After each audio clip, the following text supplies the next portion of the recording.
Hey YouTube, my name's Jake, and this is my first video. This is the first time I've recorded something and actually published it anywhere.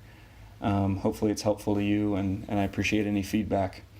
I wanted to do a quick review on the Canon 50mm f1.8 STM lens. Reason being is I took delivery of a Canon 77D last week and have been playing around with it as much as I have been able to. And have some first thoughts, first impressions. Main reason I got the camera is I wanted to learn video. I wanted to get the video side of things figured out. And with my previous camera, Nikon D3300, I was getting really frustrated with the focusing system and all that sort of stuff. So anyway, I want to give some thoughts about this particular lens, some thoughts about it in comparison to the most popular lens for Nikon APS-C cameras, the Nikon, or Nikkor, I guess, 35mm f1.8G. I've been using this exact lens since I got the camera about 2.5 years ago, almost 3 years ago, and have plenty of shots taken with it, probably over 10,000, and have a love for it. I really appreciated that as I've been traveling and doing some portrait photography on the side and things like that. So this 35mm lens on a Nikon APS-C camera works out to be just about a 50mm. If you know the math, you do with any APS-C sensor, you have to multiply it by 1.5 if it's a Nikon, or 1.6 if it's a Canon, to get the focal length equivalent on a full frame. If none of that made sense, then you're not alone. I had to learn all that myself as I was figuring this out. But all that to say, this works out to be about a perfect focal length for sort of an eye view equivalent. The reason I got it when I got the camera was I wanted to learn photography, and I'd read constant reviews about how well it paired with a APS-C sensor for a beginner. So, getting to my point here, the 50mm that came with this camera was very well reviewed. I watched video after video talking about how this is the lens to get for your Canon APS-C camera. And first of all, there wasn't a 35mm equivalent, so I didn't really have an option unless I wanted to spend $400, $500. Second, I wanted to do more portrait photography anyway, and with a little bit longer focal length with the 50mm, I know that I'll be able to get a little bit better look for portraits. So I found a deal on eBay for the camera, the 77D with the kit lens and with this 50mm for $700 or so, and was more than willing to pay that to be able to get everything I needed from the start. So this camera, or this lens, I've played around with it a lot. I've spent a lot of time messing with wide open aperture and stuff like that. I've taken some portraits, I've taken some off-camera flash portraits, some stuff like that, and I love this focal length. With my Nikon, I had played around with just a kit lens shooting at 50mm, and it seemed like a great length, and it seemed to do a lot of good things to facial features and make people look a lot more flattering than the rounded look that you can get with a 35 if you get close. So this is a great lens for any sort of portrait photography, or if you are going to do video. I would be using this if I didn't need another lens on the camera right now.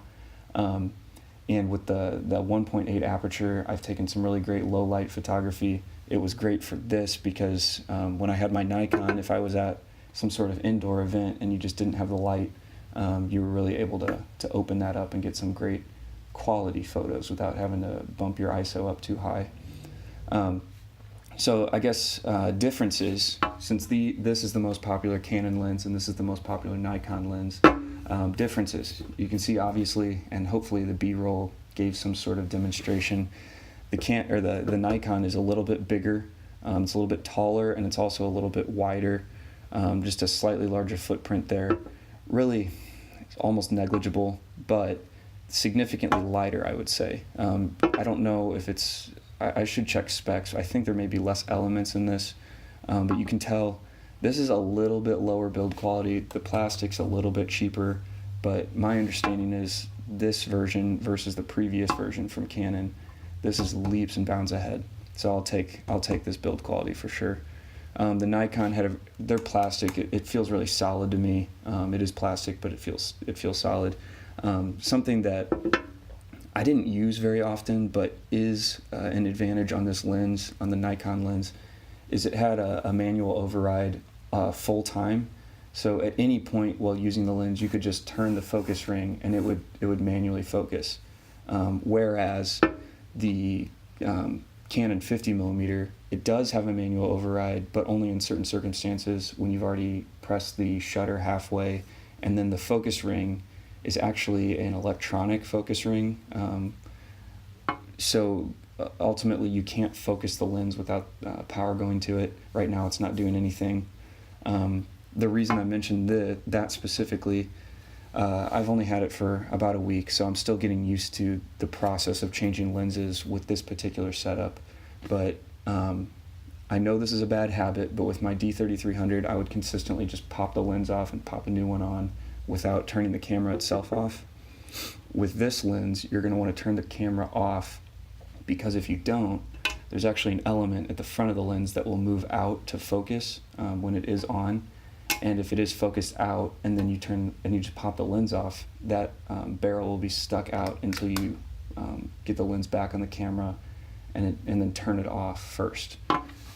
So all that to say, focus motor, incredibly silent, very smooth. The ring itself is smooth, and then it's actually speed adjustable. So if I crank this real fast, it'll go from really close to really far all at once, versus if I do a slow movement, it'll give me a lot of variability.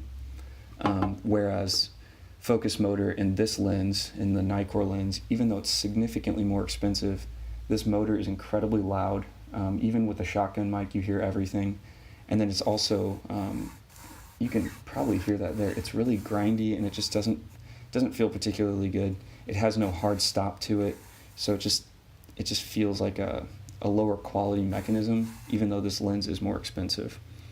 I've checked out DxOMark and all the different rating sites and stuff like that, and it seems like the 35mm is about as sharp as it gets for this price range, for even a higher price range, and the 50mm is a little bit lower, but ultimately every photo I've taken so far has been really impressive as far as sharpness is concerned. Usability wise, this is just for someone that hasn't had a prime lens before, or hasn't had a lens in this general focal length before.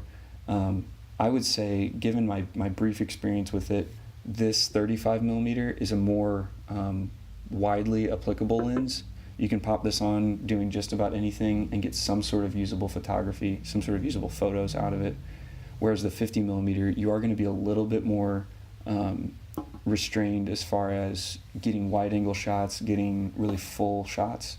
For example, I went up to Indianapolis this past weekend and had this on there for probably 5 minutes and realized, I can't get any of the shots I want with this. And that's fine. It's not what it's intended for. And as a longer prime lens, when you do get the shots you want, when you get the headshot or when you get the portrait, the payoff is major. The few portraits I have taken with this, either full body or just head, have been significantly more flattering than the 35mm. You can do some cool stuff with this, don't get me wrong, but after swapping to this, you get more of the blown out background with the open aperture because the focal length is longer. So anyway, I would say this more than lives up to the hype. I know you can get these refurbished off Canon's website for like $100 or something. I would highly recommend that if you've been thinking about a prime lens. I had my D3300 for, like I said, 2.5 years or so, and had this lens on there almost the entire time. I would use the kit lens when it came to like an event where I really needed a wide angle. I never really found a use for the 55mm end of the kit lens. I would just walk a little closer with this, and I know there's more to it than that, but for my own personal use, I found the 35mm almost exclusively was on the camera. And for the sake of reference, I do mainly nature photography, landscape photography. I'll take like family pictures every now and then, but it's primarily walking out into the woods and seeing what I can find. So I'll definitely get some use out of this, and it'll certainly come in handy when I do take portraits. I'm hopefully going to post some more videos to this channel, and as I do that, I think this will end up on the camera almost exclusively, but know that there are some limitations that come along with a little bit longer focal length. I think it's about a 75mm, 80mm when you factor in the sensor size difference. Just so you know what I'm working with, like I said, I have a Canon 77D, absolutely loving it so far. I was torn between this and the T7i, but ended up going with this because I was able to find a deal online, and the couple extra features, the LCD screen on top, the click wheel in the back for cycling through settings, and then there's an interval timer for photos as well as video. Those are the main things that sold me on it, and if you're looking at a new Canon camera, would highly recommend it so far. Hopefully I'll figure out a way to do a review of that at some point as well. And then I've got I actually found a deal on the 18-135 IS USM lens as well. So that's like the higher end one that I think came as a kit with the 80D for a while. Have been incredibly impressed with that. That's what I used when I was up in Indy taking architecture photos and stuff like that. And I would still like to get an ultra wide angle, that 10-18 Canon lens at some point. But this, being, I guess you'd consider it a super zoom range, will come it'll be greatly handy when I do some event photography. I do a lot of photos at like church events and stuff like that, where you're going to want to be able to take a big crowd photo and then a portrait at the same time. So to be able to cover that range with a quality lens rather than something that's going to degrade image quality quite a bit, I'm excited for that. So that's what I'm recording with right now, and I may be able to swap that out and do a review on it as well. And I will follow up on this with some other thoughts as I use it more and as I have a little bit more experience with it. But like I said, this is my first YouTube video, so if you have any comments, if there's any feedback you have on settings or how I speak, anything like that, just let me know. I'd love some feedback. Thank you. Okay, so I thought about this after I'd finished recording the first clip you saw, but I wanted to give you a shot with the 50mm on, so I swapped that out. You'll notice that the angle changed a little bit. I didn't realize this, but I think I was shooting at about 24mm on the lens that I had on there. I'm not used to shooting with zooms, as I said, so it actually it caught me off guard that I hadn't thought about the different focal length. So there's just one example of how a prime will impact your shooting. It's really just something to be aware of, not a negative necessarily. But if you are wondering why the camera angle changed, that is why. It's probably a good 3 feet or so further back than it was before. So anyway, I swapped out the 50mm, put it on there. So you'll see that I cranked it down to 1.8 all the way open for the aperture, so the piano behind me and that sort of thing should be blurred out, but hopefully I'm in focus. I was able to drop my ISO from 400 to 100 and keep all the same settings other than that.